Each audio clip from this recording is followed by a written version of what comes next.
میں معذرت کے ساتھ عرض کروں گا اگر کسی کے جذبات کو ٹھیس پہنچے، آپ شیخ عبد القادر جیلانی رحمۃ اللہ علیہ کو نہیں بتا سکتے، محمد رسول اللہ کو نہیں بتا سکتے۔ اور واقعہ یہ ہے کہ محمد رسول اللہ کو تو پکارا بھی نہیں جاتا، پکارتے لوگ ہیں زیادہ حضرت علی کو یا علی مدد شرک۔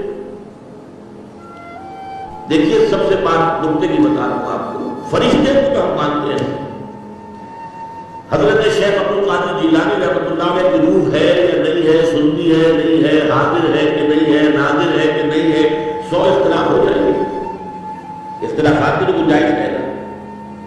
فرشتہ ہے یا نہیں ہے؟ فرشتہ تو ہے، آپ کے دونوں کندھوں پہ بیٹھا ہوا، قیامت کا تعبیر ہے کہ نہیں؟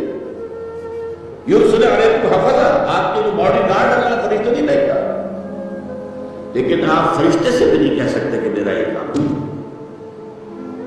فرشتے کے وجود پر کوئی شک نہیں ہے، یا جبرائیل میرا یہ کام ہے، ختم نہیں، غلط، شرک۔ لا تدعوا مع اللہ احدا، اللہ کے سوا پکارنا، دعا کسی سے نہیں ہے، استغاثہ کسی کا نہیں ہے، استعانت کسی سے نہیں ہے، استمداد کسی